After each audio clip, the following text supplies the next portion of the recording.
take a lot of pride in the fact that our robot isn't this shiny object, right? It's a very purpose-built utilitarian approach to a design that strips out unnecessary costs. We really started from the ground up to say, what is the most effective bill of material that passes as much of that dollar that I save G10 back into their pocket? I think it's easy enough for any automation to save someone $1. That's not the question. The question is, what percentage of that dollar flows back to G10 and what percentage of that dollar flows back to my business?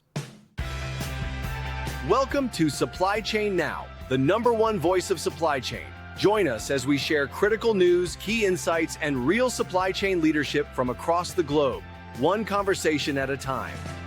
Hey, good morning, good afternoon, good evening, wherever you may be. Scott Luton here with you back on Supply Chain Now. We've got a great show teed up here today. We're diving into an outstanding case study that's going to be focusing on the powerful and strategic impact of having the right automation approach at the right time, especially in the third-party logistics industry. We're going to be getting into how one award-winning leading 3PL has deployed innovative automation to drive big gains in accuracy, efficiency, and throughput, as well as increase overall competitive and brand differentiation and grow. So not only all of that, but we're going to be gleaning key insights into how and why they made the decision to partner with a leading, very particular automation provider. They're going to be also offering critical advice for how other companies out there looking to better select, deploy, and leverage automation, well, how they can do it better in an optimized fashion. So whether you're in logistics or operations or fulfillment, you name it, there's going to be some big actionable perspective for you here today. I want to welcome in our esteemed panelists, starting with Bryan Wright, CTO and COO of G10 Fulfillment, and Cody Upp, Head of Commercial at Zebra Robotics Automation. Hey, Bryan, how you doing? Great. How are you? Wonderful. And Cody, how you doing? Yeah, great. Thanks for having us.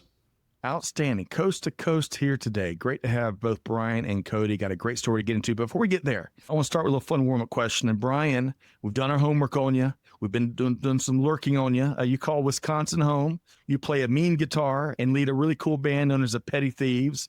And one of your passions is basketball, where you, like me, still believe that Michael Jordan is the GOAT. Is that right? Yeah, that's true. I grew up outside of Chicago, watched Michael Jordan as a child growing up, loved the sport of basketball, have played all my life, all the way through college, and still play today. So, still believe in MJ.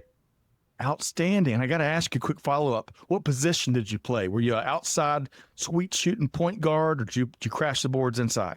We didn't have the three-point line when I played.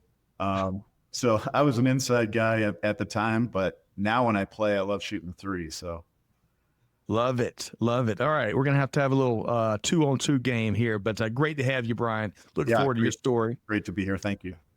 And Cody, now you hail from the great city of Chicago. I was there just a month or two ago. And when you're not doing big things in global supply chain, you love to hit the little white dimpled ball around. In fact, I've met lots of golf fans here on the East Coast, in South Carolina and Georgia, where I've spent a lot of time. But you, my friend, are a serious golf passionista. So what's been one of your favorite golf moments? Yeah. So a couple of weeks back, I took my wife on the course for one of the first times and was lucky enough to hit a hole-in-one in front of her. And wow. I think from her perspective, this was just par for the course. This is what you do when you go on golf. And so it was the most anticlimactic hole-in-one of all time. Cody, man, a hole-in-one, and your wife was there to see it, and it was business as usual in her perspective. Is that right? She went up to the hole, picked up the ball, and went on to the next tee. Oh, I love it. Well, Cody, I'm jealous of your golf excellence. I've had one hole-in-one in my life. That was back when I was 18. I hit a really bad shot, and it rolled up to par 3 right into the hole. But you hit yours, I'm sure, with a gorgeous arch, like the pro that you are. And Bryan, we'll talk more basketball and talk about the folks that believe LeBron is the GOAT. Got a big argument there, but a lot to get into here. So let's start with this. So we get into the reason we're all here today, and look forward to learning from Bryan and Cody. I want to do some level setting. So Bryan, I want to start with you. For the folks that may be unfamiliar with you and G10, tell us some more about yourself and the organization. Yeah. So for myself, I've been in the logistics arena for about 35 years, started in the development and implementation arena. Worked with some big companies, Jockey International, Kraft Foods, helping to implement warehouse management systems. Probably implemented every WMS out there at one point in time throughout that tenure. And then eventually started my own company, consulting, continuing to implement, wrote our own warehouse management software, sold that to another company, and then ultimately ended up at G10 Fulfillment. Okay. G10's been around since 2009. We have 7 warehouses across the United States and Canada, doing fulfillment to Amazon and third-party customers, across this and outside of the country. Yeah, so that's kind of what I've been doing all my life. Well, and two things there. G10 has garnered lots of recognition from the market, including a great place to work and for some of the innovation you are doing. And on the first part of your response, Cody, I don't know about you, but when I hear someone talk about lots and lots of implementations that they've been part of, oh man, the skeletons in the closet from some of those really tough initiatives all flashes through my brain. Cody, same for you? Yes. Many scar tissue around the body. That's for sure. Well, Bryan, good stuff. I appreciate you sharing a little more about yourself. And Cody, same thing. It's great to have you here on Supply Chain Now. Really cool to see the innovative things that you and the Zebra team are up to. Tell us a little more about both yourself and the organization. Yeah, so I've been fortunate enough to dedicate my life to the supply chain category. I grew up in my father's warehouse management software business, had an opportunity to take that over and lead it to an acquisition to a company out of Alpharetta, Georgia, called Appian. Following that, went back into the consulting world on the WMS side of the business, and then saw some interesting things happening about a decade ago out in Boston with autonomous mobile robots, and had the privilege to scale up and sell another autonomous mobile robot business. And after that, spent some time at an integrator with all sorts of GP automation, and then really had an incredible opportunity to join Zebra to launch the next generation of persons to goods automation. Oh man, Cody, talk about some holistic experience. When's the book come out, Cody? It's not. Supply chain and golf, a little bit of family in there too. Well, good stuff. I look forward to learning from you, and man, some cool things going on in the AMR industry as you're alluding to. All right, Bryan and Cody, let's start to get into it. And I want to start with you, Bryan, as we start to kind of unpack the story here today. I want to start with a good bit of your why. So when you think about the specific operational challenges or the opportunities in your operations, which all led you to explore Zebra solutions, can you speak to some of those and what was happening? What else was happening in the current state then in the operations that prompted you to really seek out new partners and new technologies? Yeah, sure. As we grow and continue to grow, we're always looking for opportunities to become more efficient, become more accurate, be able to lower the cost to our customers while increasing the accuracy and efficiency within our organization. And one of the areas that we were focused on is the area of picking and delivery to packing stations. So we've been going to the ProMat shows, looking at the automation that's out there for the last few years. And the last show we went to, we met up with Zebra and Cody and saw what they have done with the robotics and picking vehicles and the way it works that we'll get into in a few minutes here.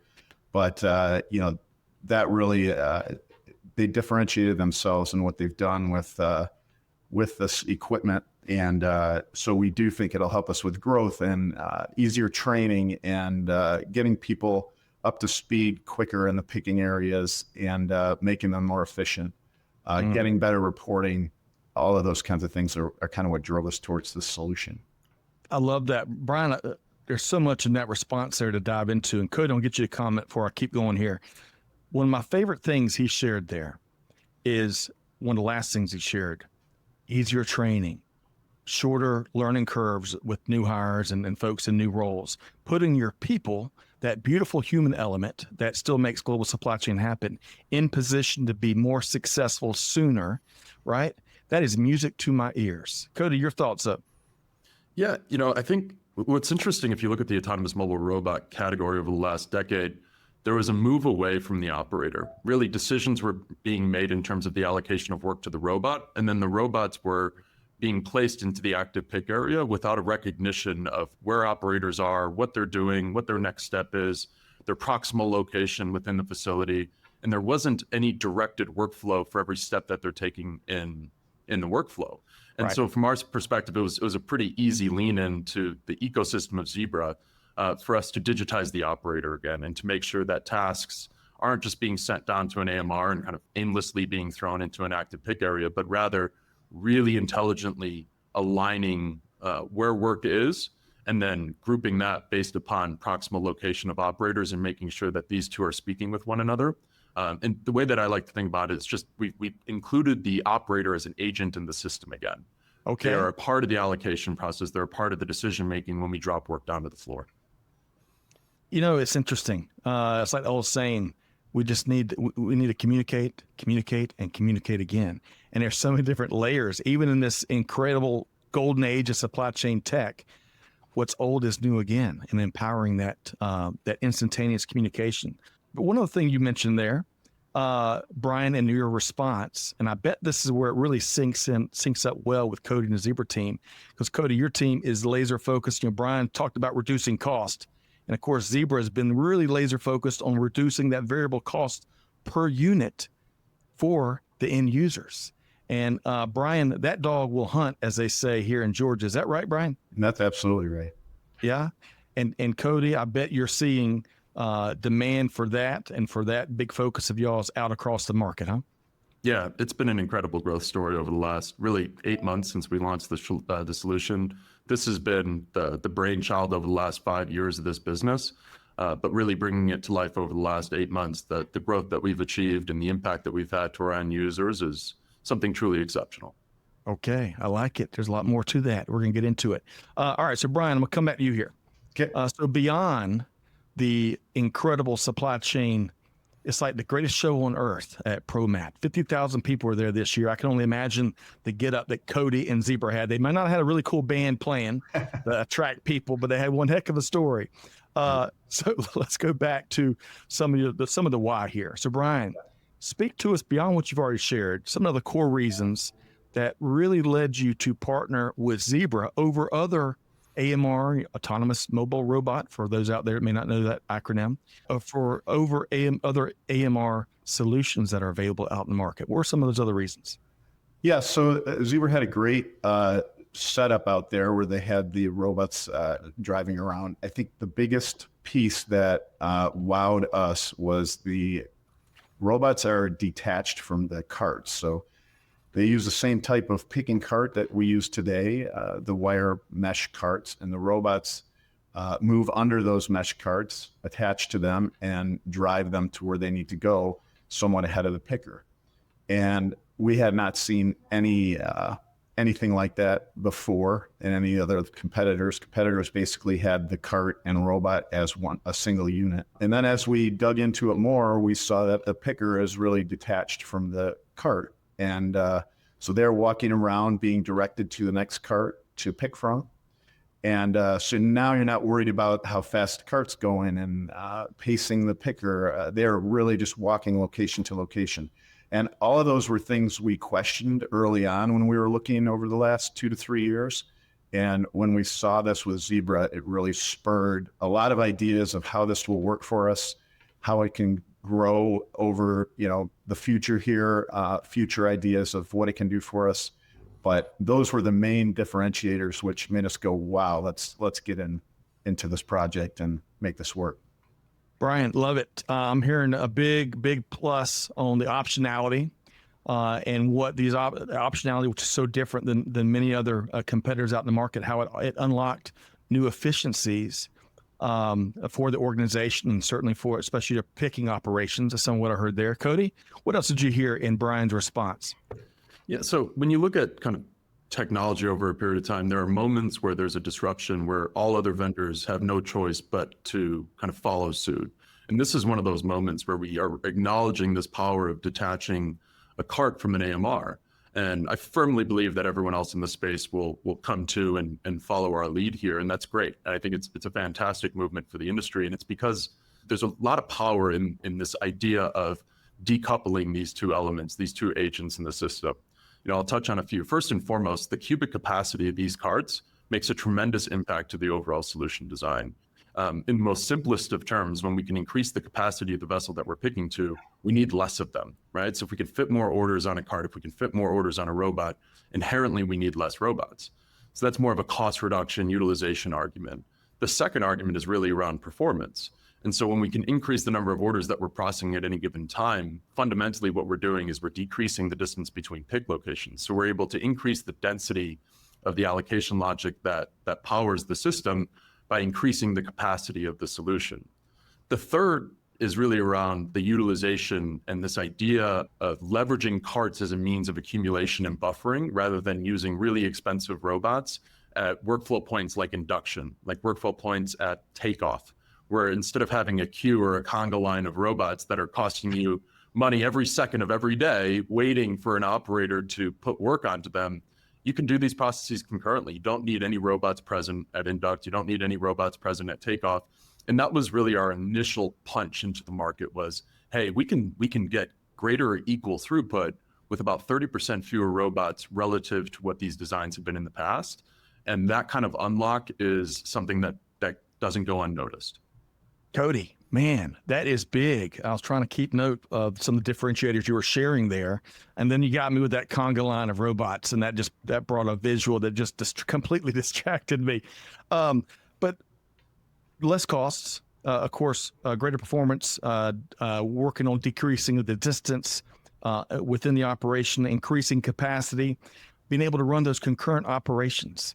When I hear something like that, it always reminds me of the old saying, when you wash clothes, do you put everything in the washing machine and then just sit there and watch it and wait for it to be done? No, you do other things, right? You do other things.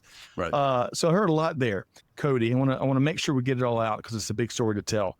But from your perspective, any other differentiations from other person-to-goods assisted picking solutions out in the market? And then I want you to speak to kind of the development of the solution and kind of how you got here. What would you share? Yeah, so I think one of the things that I found, having built a few of these businesses or been a part of building a few of these businesses in my past, is that they were designed with a very specific use case in mind, and that was the picking application. And there was this kind of false promise given regarding the extensibility of that solution for other workflows in the operation, be it put away, replenishment, returns processing, when fundamentally the form factor of that robot was designed for a very specific use case, and that was picking. And this limiting factor kind of prevented our clients from continuing to sweat the asset, continuing to drive greater utilization, additional workflows with the same investment that they already made. And that premise gets thrown out the window the moment that you can detach the picking element from the robot. So I'll give you a really good example. Okay. Maybe the picking element that we're using for G10 today is not the proper form factor for their put away or for their replens or for their returns processing. And so instead of having Zebra design, manufacture, sell, deliver, and deploy a brand new robot for additional workflow that follows its own return on investment schedule, it's merely a fabrication exercise for my organization to determine what is the best form factor, what is the best cart size, what is the best configuration of that cart to handle that workflow. And what that allows the G10 team to do is really take that initial investment and start to accelerate the return even further. And so I go back to the extensibility of the solution. Like for us to be able to take this one design, to be able to do all those workflows that I just mentioned, but also have the same technology operate the case picks, the SIOCs, the irregular shaped items. It's really important that we have a singular solution design that addresses kind of the breadth of needs that an operation has. All right. So Cody, clearly you've been there and done that. So for those that may think slower and act slower like me, a couple of the big roll-up benefits I heard there is the customization, the ability for the Zebra solution to really replace other solutions. So you're getting more single use. You talked about the extensibility of the Zebra solution, but also all of this rolls up to a greater return on investment with a quicker payback period is my hunch. Is that right, Cody? Yeah, that's right. And like when we think about, ultimately our goal is variable cost per unit reduction. There's only so many levers that a vendor has. And it's really it can be kind of boiled down to three levers. The first is performance. The second is utilization. And the third is the cost structure. These are the things that are in our control that allow us to deliver free cash flow to our end users. From a performance standpoint, the premise was really get into a fully directed workflow, have this one-to-many relationship between operator and AMR, where we can flex up and down the number of robots that they're assigned or picking to at any given time, which allows us to have this dial, if you will, operation to increase performance, increase throughput, bias cycle time. We have the flexibility there. The second lever around utilization is really thinking about where are the robots spending their time and where are the operators spending their time. And we're only really creating value when that robot is picking. And so to the tune to about 30% reduction, like there's a saying in supply chain where a dollar saved is a dollar earned. And so that's a 30% cost avoidance for the same throughput and the same performance rate that the market had available to them in years past. And then the third is really around cost. So I take a lot of pride in the fact that our robot isn't this shiny object, right? It's a very purpose-built utilitarian approach to a design that strips out unnecessary costs. We really started from the ground up to say, what is the most effective bill of material that passes as much of that dollar that I save G10 back into their pocket? I think it's easy enough for any automation to save someone $1. That's not the question. The question is, what percentage of that dollar flows back to G10 and what percentage of that dollar flows back to my business? I like it, Cody. I like it. And clearly the market likes it too. So Bryan, let's get back to the story here. You've already touched on a little bit, you and Cody both have, about the bottom line results, right? And once the system there at G10, that Cody and the Zebra team are implementing, once it's fully operational, tell us more about some of those big time tangible benefits that you and the G10 team expect to realize, especially when it comes to efficiency, accuracy, and of course, delighting the customer.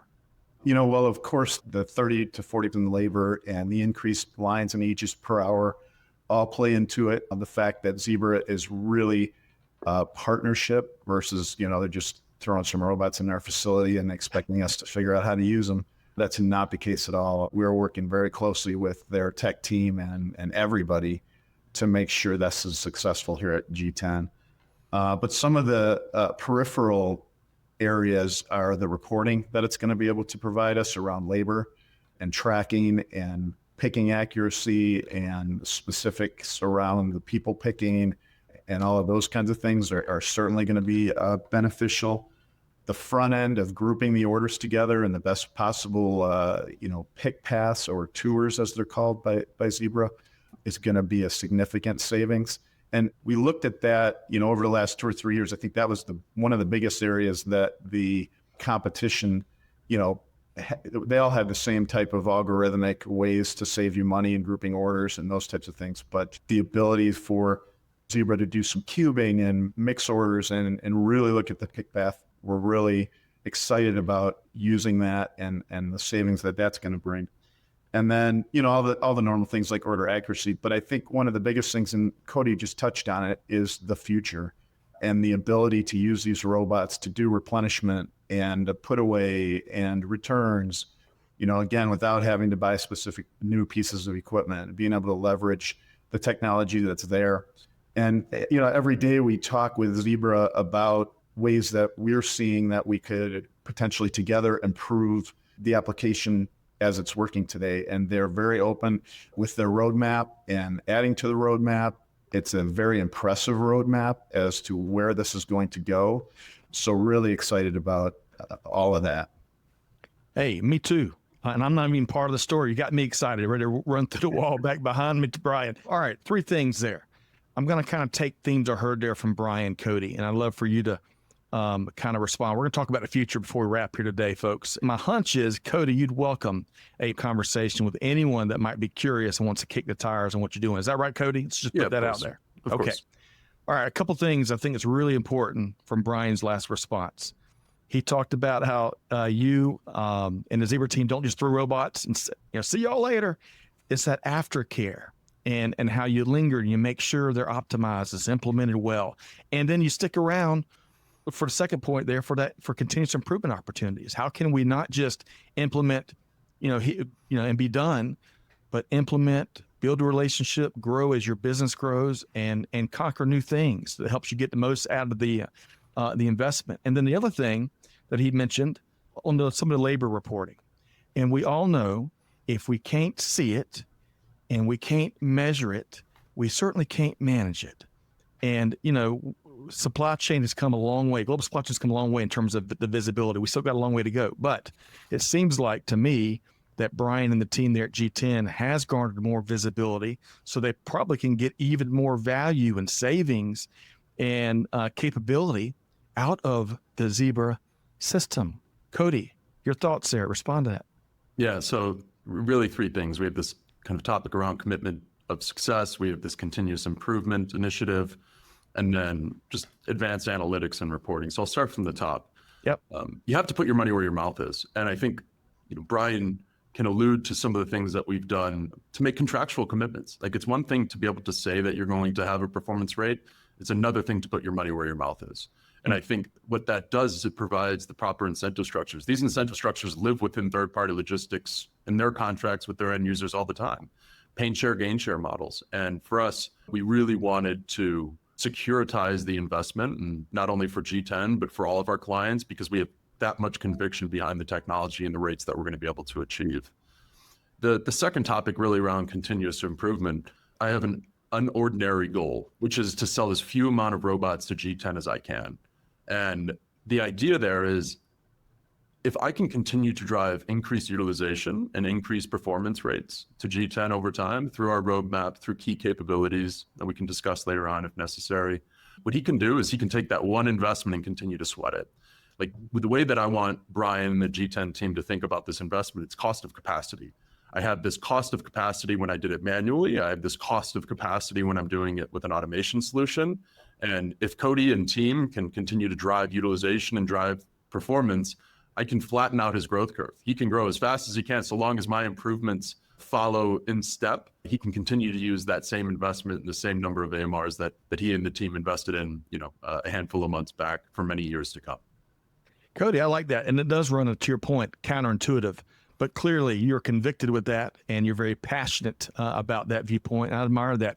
Really quick aside before I come back to Bryan and talk more about differentiation and some of the gains they've made here with this. Cody, as a entrepreneur, given the background you shared earlier, it sounds like to me, I'll let you say it, not me, but it sounds like Zebra really embraces that entrepreneurial mindset, especially when it comes to the endless, as old Lexus commercials, you say, the relentless pursuit of perfection. Remember those commercials back in the day? Is that part of the culture there at Zebra, Cody? Yeah, absolutely. There's this relentless commitment to delivering on promises. There's a saying I have, which is, we will create immediate and lasting value in your business, right? That is the promise from day one. And then throughout the term, that is the guarantee that we make. And to the point that I made earlier, like, we are putting our money behind our mouth in that capacity. I like it. You're talking in good Southern business terms, Cody. It relates to me. All right. So Bryan, another big picture theme here based on everything you've shared about the G10 story and the march forward and all the success you are finding with Zebra and kind of just in general. How does this technology and this partnership allow you to continue to strategically differentiate G10 in there's no shortage of 3PLs out there. So really being able to differentiate yourself is really important. Speak to that here. Yeah, I mean, I believe embracing technology and being able to bring customers out to our facility and show them solutions like this Zebra solution is a great way to get our customers comfortable that we are always looking for better ways to improve our accuracy and improve our operations and all the kinds of things, as well as improving cost to our customers. So as much as we can save ourselves labor, we can pass that directly on to our customers and be more competitive in the area of 3PL and just the innovation and the future ideas that we have of how to use this product and be able to share that information. I think all of that puts us in a great position, as well as being partnered with a company like Zebra. I mean, Zebra's been around a long time, worked with them on projects, but before like this, always been successful, big name in the market. we know they're not going anywhere. Great to be in a partnership with Zebra. And I think it's going to go a long way in convincing our customers that we are on the right path. Love that. And Cody, I bet you'd love to hear that too, huh? Yeah, I think I have the privilege of working with third-party logistics executives daily, and the ability to differentiate is really difficult. The value proposition that many position is largely the same across businesses. And so I every time I meet someone, I pose a question. If you're using the same technology as everyone else, aren't you definitionally undifferentiated? And I think that kind of hits at the heart of why a new entrant in the AMR space, in the persons to goods space, was really necessary. It was necessary so that we could unlock unfair advantages for these third-party logistics providers when they go out and bid on new projects, and to have a really concrete understanding of what the performance rates are in the building so that they can build with confidence, or they can bid with confidence and attract new clients into their organization. Love it. Bidding with confidence. Is there really any other way to bid, Cody? I love that perspective there. And really quick, folks, you can go learn more about G10 Fulfillment and the story that in the organization Bryan is leading at G10Fulfillment.com. And you can also see, when I said award-winning, from workforce to leadership to fast growth, the market has looked kindly upon what y'all have been building there for quite some time, Bryan. What are some of the feedback you're getting, whether in general or the feedback that helps y'all refine future deployments and product development and new products for that matter? Cody, what are you hearing? Yeah, so I think a lot of our clients at this point have gotten a taste for what that utilization improvement actually means to their business. And so the next question is, what is the next dial that we're going to turn to kind of dump the fuel on the fire? How do we continue to drive that utilization improvement? And there are really exciting roadmap items that set off of that 30% reduction that we initially had with the launch of our solution that'll get us another 30% over the next 12 to 24 months. So that's a really exciting outcome that we're looking forward to delivering to our end users. The second is something that we've talked about, which is the extensibility. Folks like Bryan and many others are pushing us hard and fast into other workflows into their building. It's the logical path. Like, I think if you really rationalize the ability to increase pick rates, it boils down to your ability to control replenishment, to control slotting, to control the decisions being made at the stow level. And then once you optimize there, you've kind of increased the total potential for optimization across the building. So that's where our eyes are set. That's where everyone's pushing us. And the last bit is really around analytics. And I think I failed to mention kind of the labor reporting in my last comments. I'll touch on it here. Yeah.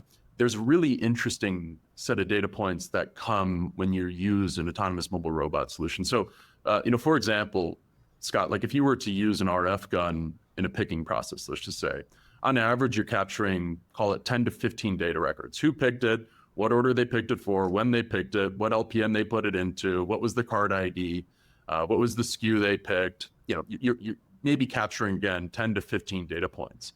When you process a line, when you process a pick using an AMR solution, the number of data records as a function of the telemetry, the robot data that we're capturing, approaches 1,000 data points for every line. Wow. The question we ask ourselves day in and day out is, how do we make meaning and how do we create value out of these data points? And it's manifesting itself in a really, really great way. But what it does more than anything gives you a full picture of where all time is being spent versus, I make a transaction on an RF gun, then I have a black hole until I make another transaction. And then I have another black hole until I make another transaction. We have full visibility, full line of sight as to every moment in the day where operators and where AMRs are spending their time.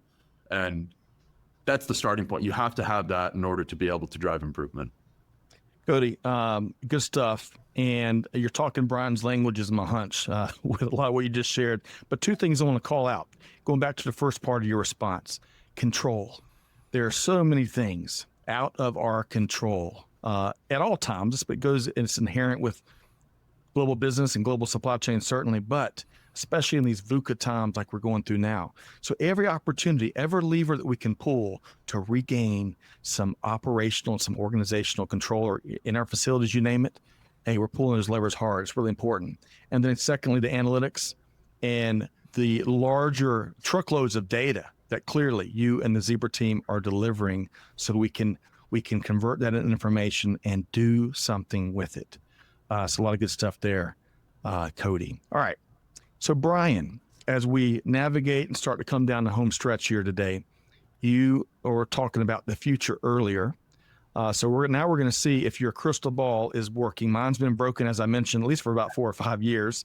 So, but Bryan, when you think of the future and you think a little further out, maybe your long-term vision, how do you envision the role of automation continuing to evolve there at G10 over the next few years? And what other areas out there do you see potential for further automation? Your thoughts, Bryan?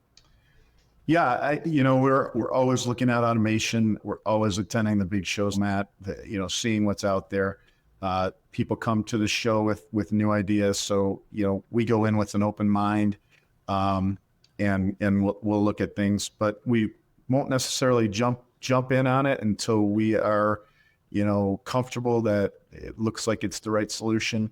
One of the reasons we kind of held out till we saw these Zebra robots out there. But, with all the data being gathered, like Cody mentioned with the analytics and those types of things, there's certainly some AI side of the equation that we can look at and leverage. Even more robotics as we, see a lot of that at the shows.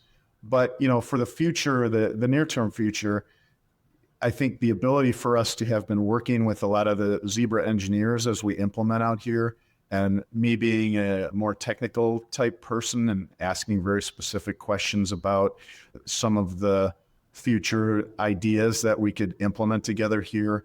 I think those things in the next 12 to 18 months are going to really be the major improvement for us here near future. But, down the road, 3-4 years, I'm sure there will be some automation. Again, I can't say what that'll be because it's probably going to change significantly with AI and the computing capabilities that we have these days. But we are keeping our eyes open to see what becomes available. Keeping the eyes open, but we're in shades because the future is so bright, right? I think that was a great tune back in the 80s. And to your point, it's so true. We talk all the time, Cody and Bryan, about the velocity and the growing velocity that global business, global supply chains moving at, and certainly technology. And gosh, it is tough to look out 3 to 4 years. Sometimes it's tough to look out 3 to 4 weeks, but rest assured that there's anything that we can probably guarantee is the cool things we're doing today, whether it's Zebra or what G10's doing, well, we're going to 10X that in the months and the years to come. Right. So love, and it's fueled by stories just like this one, partnerships just like this one. Cody, Bryan was painting a pretty practically optimistic future, at least in between my ears. How about you? Yeah, I think your comment resonates really well with me. Like, the rate of change has never been faster and it will never be slower again. And so it's the times that we're living in. If there was a time to live in, it's right now, and it's incredibly exciting. Everything seems to be following Moore's law. In terms of where Zebra Robotics moves next, we really start to look across the business. So Zebra is a market leader in many, many things, but most recently within RFID and machine vision. And so there's this thread that we're sewing across the expansion businesses within Zebra Robotics, this umbrella called Intelligent Automation Solutions, that we're really excited to pull really intelligent solution designs together across all 3 of those business units to drive outcomes across third-party logistics. Outstanding. You're not sitting on laurels, Cody. By no means sitting on laurels, huh? We didn't come here to take part, that's for sure. Oh, I love it. Man, Bryan, this guy, I love it, Cody. I really admire your passion, and better yet, how you're acting on it and the cool things you're doing out there. And it's not just me. My hunch, again, is, Cody, you're up for a conversation on any aspect of this story or other components of the solution there at Zebra. Is that right, Cody? Yeah, of course. Come one, come all. Okay. So let's do this, Cody. We're going to make sure folks know how to connect with you both. We got some great resources we're going to share here in a second. You can learn more about Cody and the team at zebra.com/fulfillment, zebra.com/fulfillment. So y'all check that out. But first, Cody, I bet you and Bryan both could offer up some powerful advice. Probably could write that book we were talking about on the front end. But if you had to build a short list of advice, of really been there, done that advice like you have been, that you'd offer up to other 3PLs considering a similar shift towards meaningful, bottom line, outcome producing automation with AMRs in their operations, what would that advice be? We've mentioned ProMat and Modex a handful of times in this call. And if you're a 3PL executive and you're walking that floor, there's no shortage of options that you could invest in. And then there becomes kind of the practicality of the investment as it relates to the constraints within your business. And those constraints manifest themselves in a lot of different ways. They manifest them in, the nature of the contracts and the term associated with the contracts that you have with your clients being as short as they are, the variability across clients as it relates to order profiles, as it relates to product profiles, as it relates to distribution channels. And so really that breadth of options shrinks down to a pretty narrow select group of solutions. And if you were to categorize, if you were kind of find a common denominator across all those solutions, what you'll see, the automation solutions that are applicable to you as a 3PL executive find this balance. They strike this equilibrium between flexibility and productivity, or flexibility and performance. And flexibility kind of comes into play in a couple of different ways, whether it's financial flexibility, whether it's capacity as a service, whether it's the ability to have not a solution that's just a point solution, but a solution that can handle breadth of capabilities in the building. These are things that you'll start to have to weigh.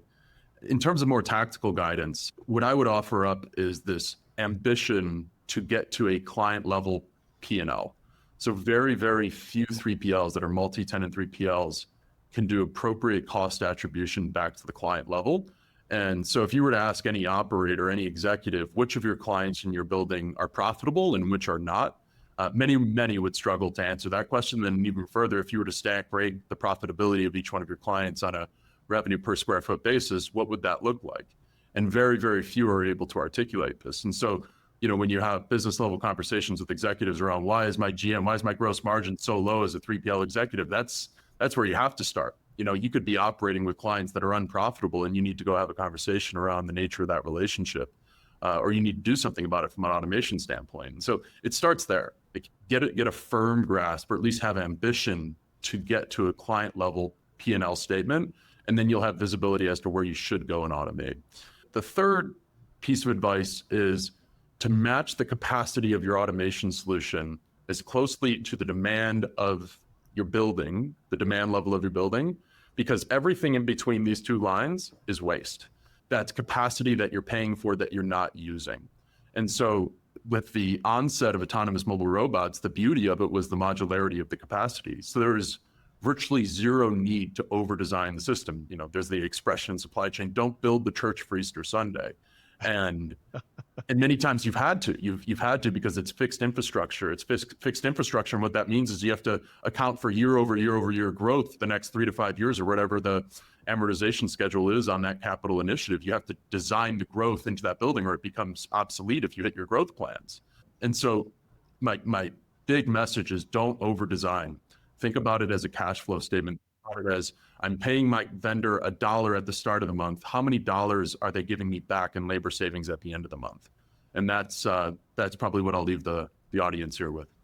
Love it. Man, I've got a bunch of Cody Uppisms here today. Bryan, is he always throwing these Cody Uppisms at you when you're in person as well? I mean, these are really, it really helps you follow along and figure out what's most important. Is he always like this, Bryan? Yeah. Cody's great to talk to. We share a lot of perspectives. We have great conversations. We challenge each other, and it's great. I love somebody who can talk at a level.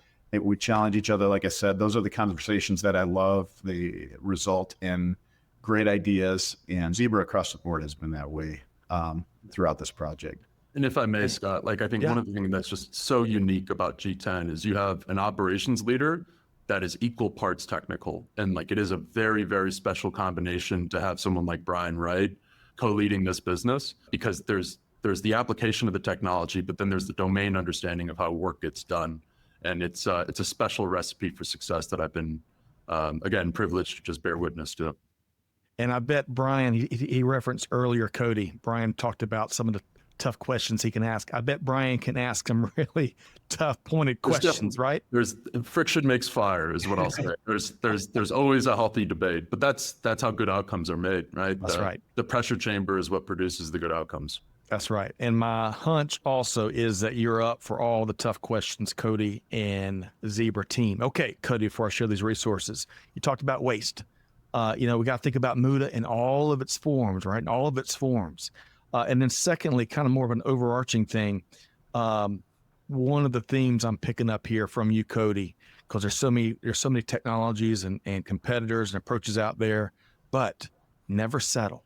Never settle. If it's not delivering the return on investment, if it's not delivering the analytics and the visibility and capabilities, and if it can't scale with you, what are you doing? You're wasting time. So, Cody, I kind of felt that in my bones as you were sharing your advice to folks out there. All right, so let's share some resources to the folks here. And again, folks, reach out to Cody if you want to learn more about anything we touched on here today. He is ready and willing and able to tackle your questions. So we're going to share a couple resources from Cody and the team here, starting with this great resource here on automation, your strategic advantage, unlocking profitability. It's not a bad word, profitability for third-party fulfillment operations. So check those out and let us know what you think. Okay, big thanks, Cody and Bryan. What an outstanding story. I really appreciate the approach and the authenticity and the transparency that you told it with here today. And Cody, my hunch is, before I make sure folks know how to connect with y'all, my hunch is if anyone wants to explore and test, Cody, your and Zebra's team, your laser focus on reducing those variable costs per unit for those end users, whether it comes to performance or utilization or the overall cost of the commercial structure, my hunch is you're ready for that conversation wherever, whether it's at ProMat or anywhere else. Is that right, Cody? Yeah, and I think, our commitment is to only do projects that we can be successful in. And there's a tremendous amount of due diligence that happens on the front end of these to ensure that we're all aligned as to what good looks like and what great looks like.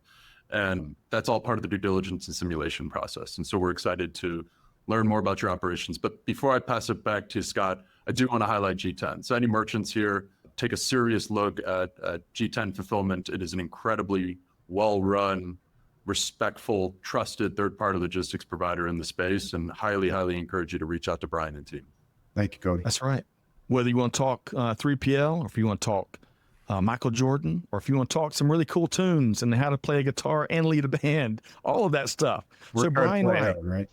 What's that, Bryan? Work hard, play hard. Work hard, play. You got to.